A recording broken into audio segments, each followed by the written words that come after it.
Kiai, ambil cepatnya Amar Rasuli. Ini bang, ini cepatinya. Mundur! Ternyata siasat saya berhasil, Kiai. Jadi kita tidak usah susah payah mengusir mereka. Iya, betul. Dan itu belum seberapa, Kiai. Itulah Kidemang, selalu hebat di mana-mana. Makan! Ayo makan! Lapor Ketua. Ya, ada apa? Ada 4 orang petinggi Mataram lewat. Sepertinya mereka membawa barang berharga, Ketua. Ketua, Degel, Ketua. Mereka membunuh Deko. Ya. Kita harus membalas kematian Deko, Kakang. Ya.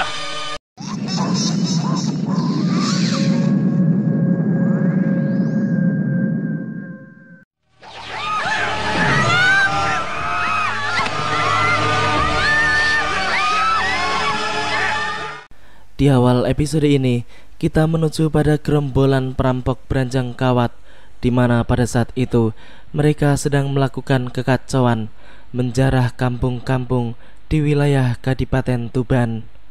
Mereka merampas harta, membantai para penduduk, dan juga membakar rumah-rumah penduduk. Sungguh perbuatan yang sangat keji dan terkutuk. Para penduduk pun dibuat ketakutan, sebab banyak di antara mereka yang tewas terbantai. Apalagi yang berani melawan, jelas nyawa mereka tidak akan selamat. Gerombolan Branjang Kawat itu melakukan pembantaian tersebut bukan tanpa sebab. Sebenarnya mereka hanya ingin memancing munculnya rombongan petinggi Kadipaten Tegal yang telah membunuh salah seorang anak buahnya. Keadaan di rumah itu pun tampak semakin kacau. Para penduduk yang tidak mau keluar rumah pun dipaksa untuk keluar dan disiksa. Mereka benar-benar tidak berdaya menghadapi perampok ganas tersebut. Kebetulan Kidemang Pranantaka tiba di desa itu tepat pada waktunya. Kenapa, Pak? Dan kenapa nak Bapak? Branjang Kawat menjarah kampung kami. Siapa Branjang Kawat itu? Pimpinan komplotan yang sangat kejam dan kami takuti selama ini.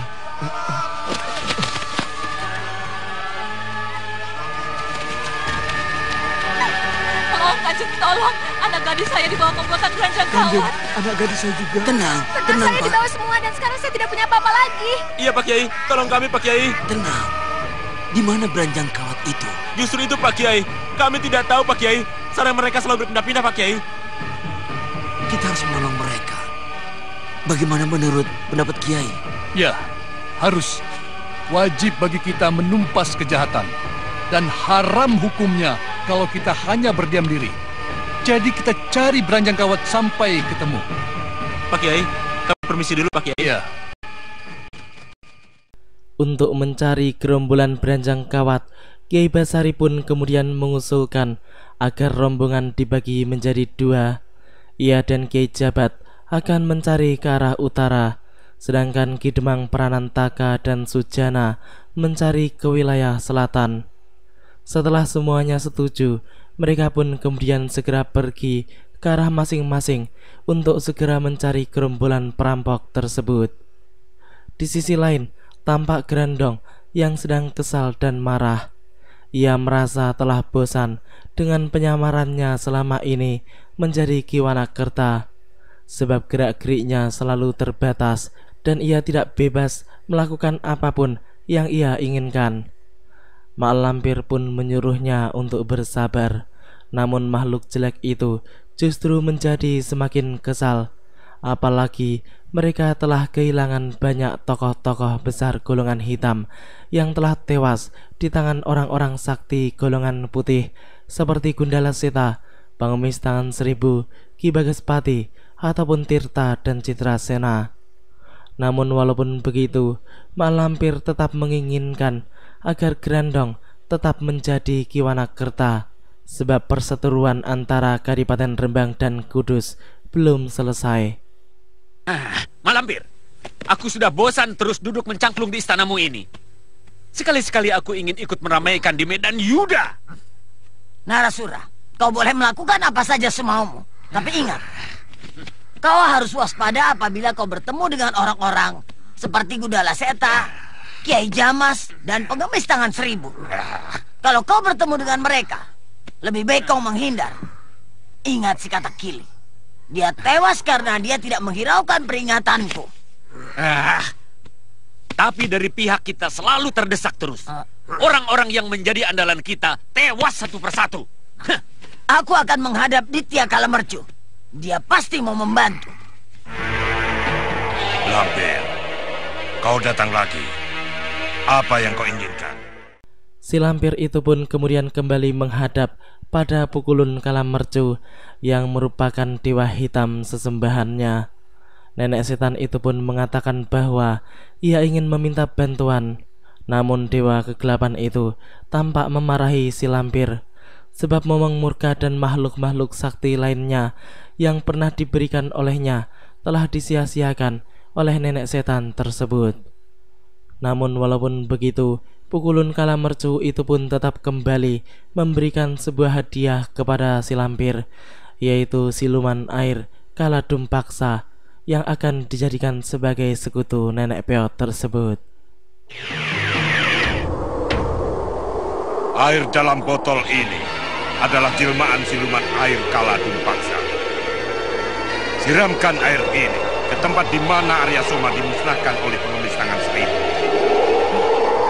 Kaladumpaksa akan merasuk raga sukma menjadi Arya Soma. Terimalah.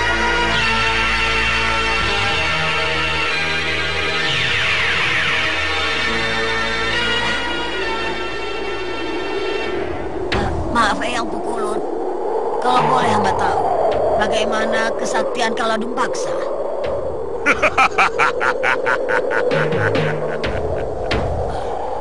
Kau tidak usah ragu, Lampir. Kaladumpaksa adalah siluman air. Maka kesaktiannya seperti air.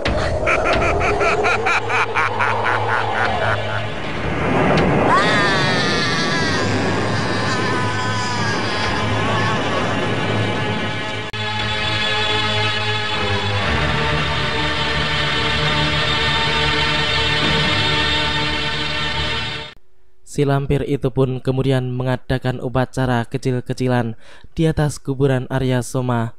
Ia pun membaca mantra-mantra pembangkit mayat, dan setelah air yang ada di dalam botol itu disiramkannya pada kuburan tersebut, mendadak saja Kaladumpaksa mulai menampakkan kerjanya. Gumpalan-gumpalan air berwarna merah pun memenuhi kuburan tersebut. Ia menyusup ke dalam mayat Arya Soma, lalu menjelma menjadi Arya Soma yang seutuhnya. Si lampir yang melihat semua itu pun tampak sangat senang, sebab ia akan mendapatkan sekutu baru yang tangguh, yang kemungkinan bisa sangat diandalkan olehnya. Sebab siluman air Kaladumpaksa itu memiliki ilmu dan kesaktian yang sangat tinggi.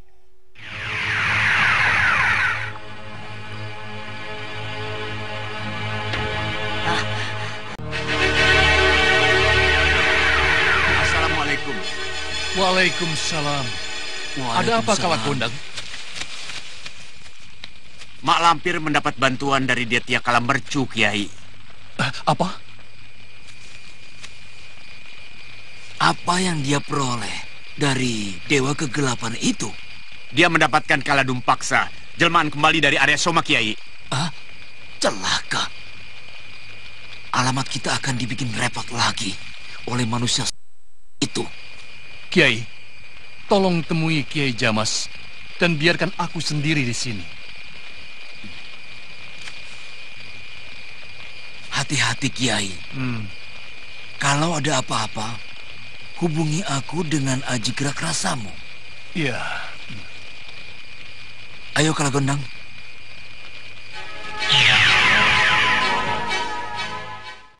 Setelah Kalagondang dan Kiai Basari pergi dari tempat itu, Kiai Jabat pun kemudian memanggil nama Panglima Kumbang, dan seketika itu juga sang Panglima pun muncul di tempat tersebut.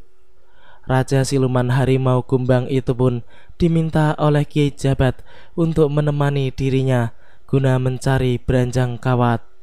Mendengar nama Beranjang Kawat disebut, Panglima pun kemudian memperingatkan sang kiai untuk berhati-hati, sebab Beranjang Kawat itu adalah murid kesayangan Kalayaksa Bhairawa. Kiai Jabat pun mengatakan bahwa ia baru mendengar nama itu. Sang Panglima pun menjelaskan kalau Kalayaksa Bhairawa adalah penunggu Gunung Merbabu yang usianya sudah mencapai 600 tahun. Dia penunggu Gunung Merbabu. Usianya sudah 600 tahun. Mari.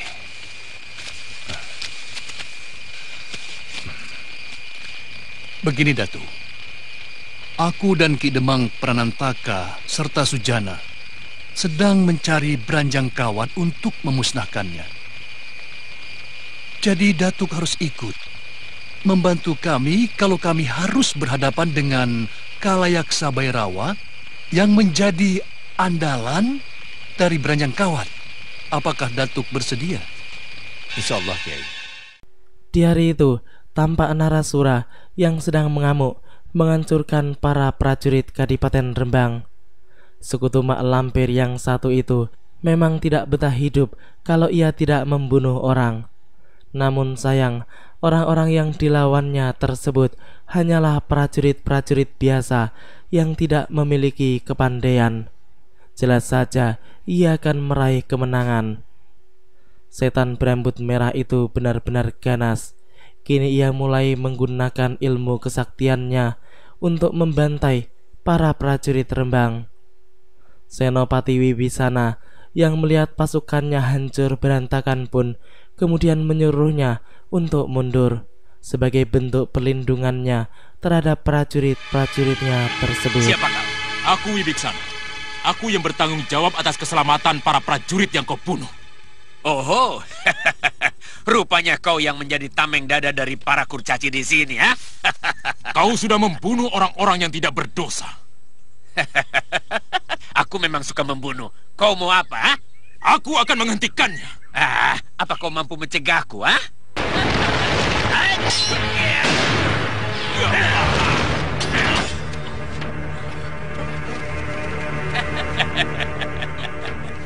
Apa kau masih mampu melawan, ha?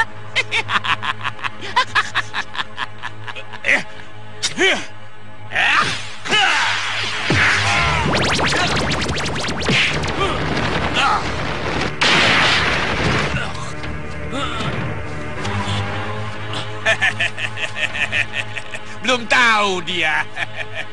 Kau berani menghadangku? Apa kau ingin mati? Ya ampun, aku ini masih mau hidup. Kalau kau mau mati cepat-cepat, pergi saja ke neraka. Aku antar ya. Hah?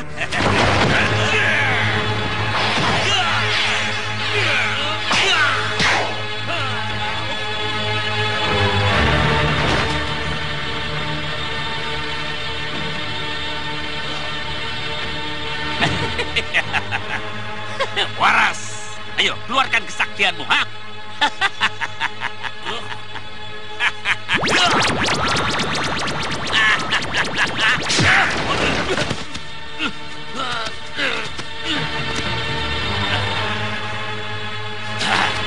Waras. Astagfirullahaladzim. Semua orang yang ada di situ pun tampak cukup terkejut melihat Narasura yang tidak bisa mati itu. Kiai Jamas dan Kiai Basari yang melihatnya pun menjadi berpikir keras bagaimana cara untuk mengalahkan makhluk berambut merah tersebut. Kalagundang sendiri tidak habis pikir, sebab setelah menghadapi sepasang iblis alas roban yang memiliki ilmu pancasona, kini ada musuhnya lagi yang memiliki ilmu seperti itu, dan kali ini lebih hebat daripada iblis alas roban. Narasura tampak mengejek Kalagundang yang tidak bisa membunuhnya. Melihat semua itu, Kiai Jamas pun kemudian bergerak maju untuk mencoba menghadapi makhluk yang sangat sombong tersebut. Orang memanggilku Kiai Jamas. Aku seperti pernah mendengar nama itu, tapi persetan. Kau mau menantangku? Apa kau ingin mati? Hidup dan mati itu urusan Allah. Begitu juga hidup dan matiku. Kuserahkan semua itu kepada Allah. Hentikanlah ocehanmu. Aku yang akan mencabut nyawamu. Kalau kau bisa untuk mencabut nyawaku, silakan.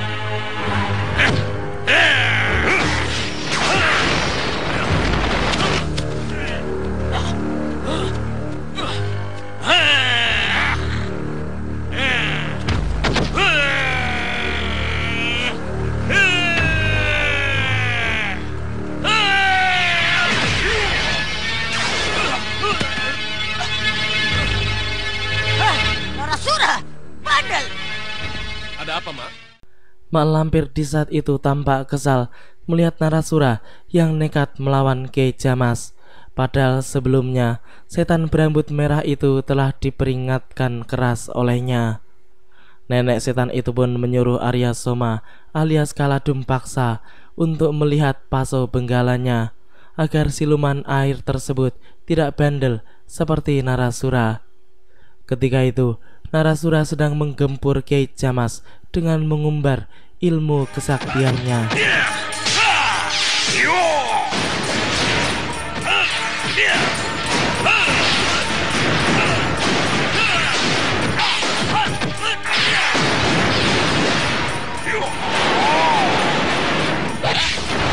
Sudah kupesan agar dia jangan bertempur dengan Kiai Jamas.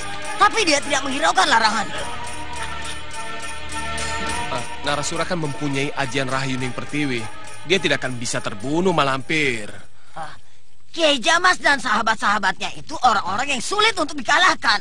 Sia-sia saja Narasura melawan mereka. Aku khawatir malah dia sendiri yang akan jatuh di tangan mereka. Apa kehebatan para kiai itu, Mak Lampir? Baru saja diperingatkan, Arya Soma kini sudah mengamuk dan menentang seperti Narasura. Siluman air itu pun mengatakan bahwa bagaimanapun juga ia harus melawan orang-orang golongan putih tersebut. Sebab kalau tidak, bagaimana mereka bisa mengalahkan golongan putih? Si Lampir pun tampak masih bisa sabar menghadapi siluman baru peliharaannya tersebut. Namun sepertinya Kaladum Paksa itu memiliki watak yang sama dengan Narasura. Ia begitu meremehkan peringatan Mak Lampir. Sementara itu, Narasura yang hendak kembali menyerang Kiai Jamas pun langsung dihantam oleh Kiai Basari dengan pukulan jarak jauhnya, sehingga mampu menggagalkan serangan iblis tersebut. Selanjutnya, Kalagundang pun kembali ikut andil menghajarnya.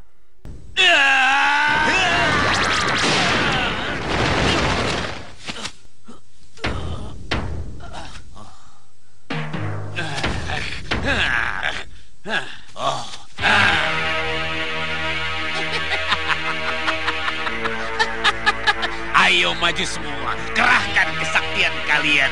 Bunuhlah aku.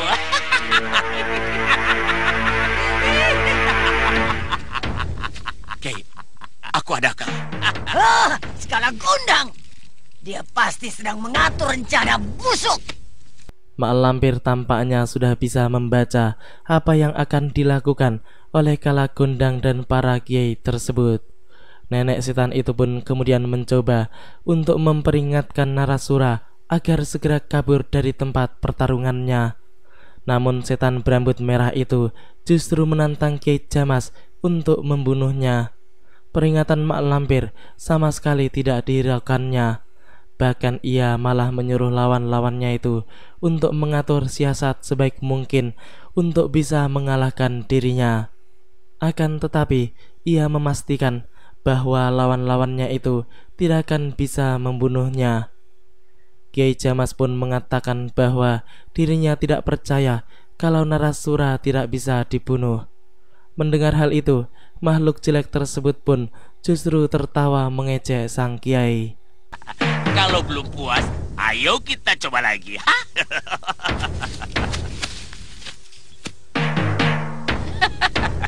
Oh, jadi kau yang mau membunuhku lebih dulu? Tidak. Aku mengaku kalah. Kau lawan saja kedua kiai itu. Ayo kiai, kalau kau penasaran ingin membunuhku.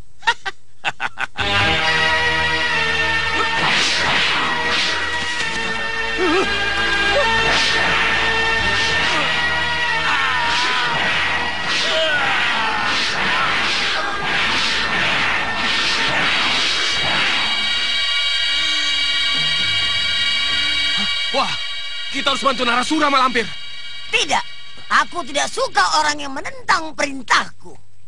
Si Narasura itu sombong. Untuk apa kita ikut campur? Mak Lampir pun tidak mau lagi membantu Narasura. Ia sudah benar-benar muak melihat kesombongan makhluk berambut merah tersebut. Kala Dumpaksa yang mengajaknya pun langsung ditolaknya. Si Lampir pun mengatakan bahwa lebih baik Narasura mati di tangan orang-orang golongan putih tersebut. Sebab dengan begitu tidak ada lagi orang yang akan menghambat rencananya. Sementara itu, Narasura yang sudah dibalut atau dibelenggu oleh kain kafan tersebut pun tampak berusaha melepaskan diri. Namun sepertinya sangat sulit. Kekuatannya tidak mampu membantunya melepaskan diri.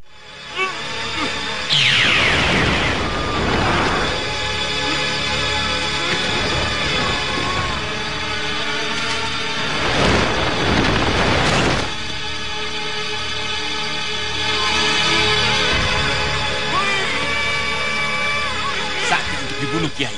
Baik.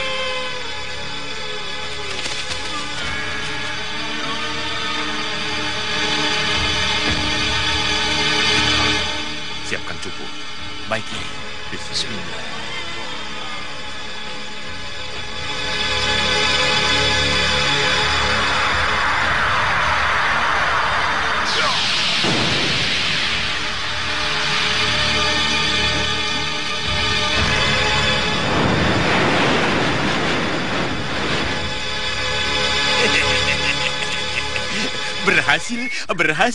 Berhasil. Ya, akhirnya Narasura telah tewas dihancurkan oleh ilmu Kiai Jamas dan Kiai Basari. Dan jasadnya yang sudah menjadi abu itu pun dimasukkan oleh Kalak Gondang ke dalam cupu mustika miliknya, di mana tidak akan ada orang lain yang bisa membuka tutup cupu itu kecuali Kalak Gondang sendiri. Cupu naga jene ini hanya aku yang bisa membuka dan menutupnya. Jadi, insya Allah tidak akan ada yang bisa mencuri mayatnya. Sapi ompong, kalau Gondang benar-benar busuk. Mak Lampir tampak sangat kesal dengan Kalak Gondang yang berhasil mengunci abu jasad Narasura sehingga iblis rambut merah itu tidak akan bisa hidup lagi. Arya Soma pun mengatakan bahwa ia tidak percaya kalau cupu itu tidak bisa dibuka. Ia pun kemudian bertekad untuk merebut cupu itu dari tangan Kalak Gondang. Akan tetapi Mak Lampir langsung mencegahnya, sebab ia tidak ingin sekutu barunya itu mendapatkan celaka karena kecerobohannya sendiri. Ia pun memberikan pengarahan kepada siluman air itu agar tidak terjerumus seperti Narasura. Nenek setan itu pun kemudian mengatakan bahwa suatu saat mereka akan melawan orang-orang golongan putih tersebut dengan kekuatan penuh, dan di saat itulah ia akan membebaskan Kala Dumpaksa untuk melawan para pendekar golongan putih sesuka hatinya. Kini kita menuju pada sebuah desa di wilayah Kadipaten Tuban, di mana pada saat itu gerombolan perampok Branjang Kawat kembali melakukan penjarahan. Para penduduk pun dibuat ketakutan dan mereka mencoba untuk mencari selamat sendiri-sendiri. Namun kemudian datanglah Sujana yang langsung menghentikan sepak terjang berandal-berandal tak berguna itu. Para anak buah Branjang Kawat pun segera dihajarnya. Mati ya!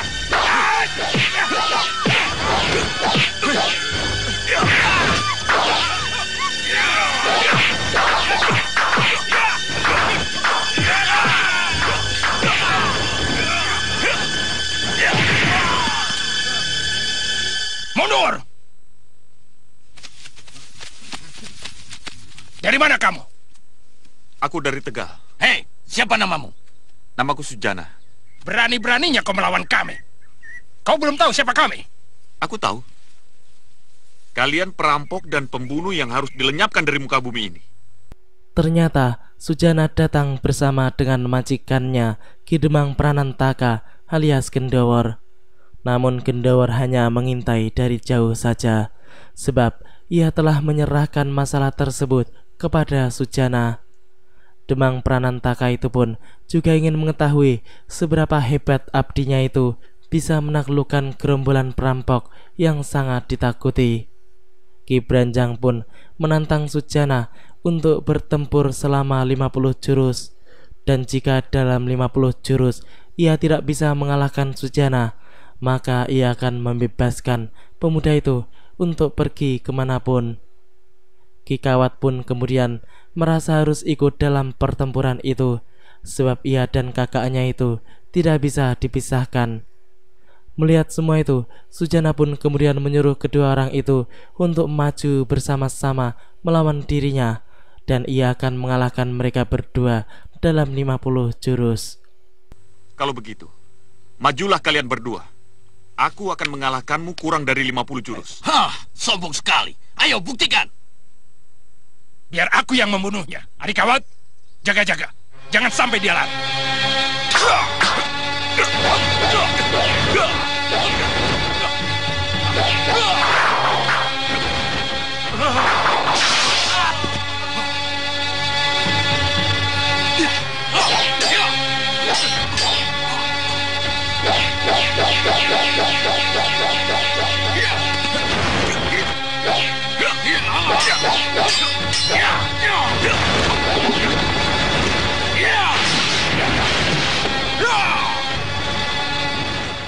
Ya, akhirnya mau tidak mau, keduanya pun harus turun tangan bersama-sama untuk bisa mengimbangi kehebatan Sujana. Mereka pun kini mencoba untuk mendesak pemuda itu dan memukulnya mundur. Namun Sujana justru mampu memukul balik keduanya dengan kelincahan dan tenaga dalamnya yang kuat. Branjang Kawat itu pun menjadi keteteran sendiri menghadapi serangan Sujana. Mereka pun kemudian mengatakan bahwa pemuda itu tidak akan mampu membunuh Branjang Kawat.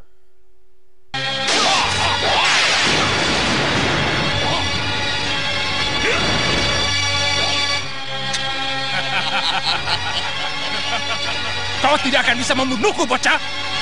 Baiklah, terimalah ajianku. Kalau kalian berdua merasa sakti. Mau apa? Aji Pramananggala! Celaka. Ajian ini yang ditakuti guru kita. Iya, Kak. Tunggu Kanjeng. Maafkan kami. Ampun, kami mengaku kalah. Kami tobat Kanjeng, kami terima kalah.